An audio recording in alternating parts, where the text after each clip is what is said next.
Satan's breakfast? That's the phrase ricocheting across social media after as ever's Valentine-themed Instagram post landed with all the romance of a crime scene photo. The image, presumably meant to signal luxury and seduction, instead looks like an inventory spread hastily assembled during a panic spiral. Strawberry jam sits stiffly beside a single leather glove, a bottle of booze, a red clutch, scattered accessories, and a monogram screaming for attention. Breakfast? Valentine's Day? Or the opening frame of a low-budget horror film? No one seems quite sure. At first glance, the composition feels less like food styling and more like evidence laid out on a stainless steel table. Gem next to leather gloves is already a choice, but adding alcohol, cosmetics, a planner, earrings, and a misshapen clutch turns the whole thing into visual noise. Nothing connects. Nothing explains itself. One item doesn't match the others, actually, none of them do. It's as if Megan wandered through the house collecting every red object she could find, then gave up halfway through arranging them. The glove is what really sends people over the edge. Why one glove? Where is the other? Is it fashion? Is it symbolism? Is it an accident? It sits there like a prop from a noir thriller, completely disconnected from the supposed theme of love, breakfast, or food. The result is unsettling rather than enticing, which may explain why so many viewers say it feels more Halloween than Valentine's Day. Then there's the gem itself.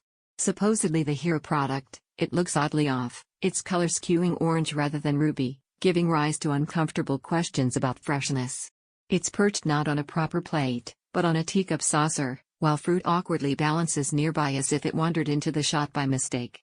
The tablecloth beneath it all is wrinkled, as always, and the red-on-red palette photographs flat and heavy, draining what little life the image might have had.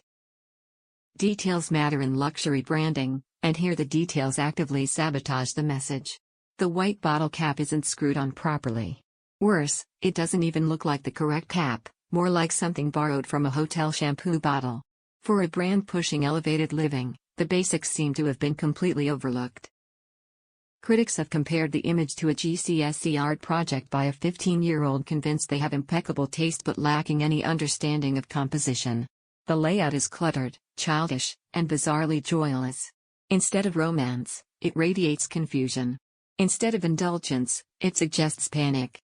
One observer joked that it looked like an emergency code red alert, less Valentine's Day, more brand meltdown.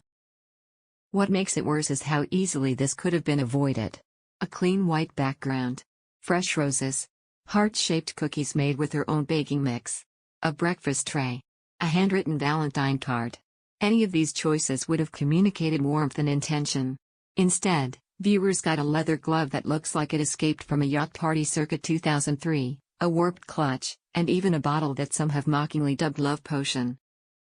There's also the creeping sense of imitation gone wrong. The styling feels like a failed attempt to channel high-fashion minimalism, the Devil Wears Prada energy without the taste, discipline, or wit. It's not bold, it's sloppy. Not provocative, just strange. Luxury depends on coherence, and here there is none.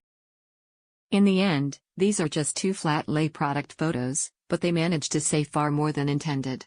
They say confusion. They say desperation. They say a brand unsure of what it is or who it's for. If this was meant to ignite desire, it did the opposite. Instead of love, viewers saw clutter. Instead of romance, they saw chaos. And instead of Valentine's breakfast, they saw something closer to Satan's table setting, with a monogram, of course.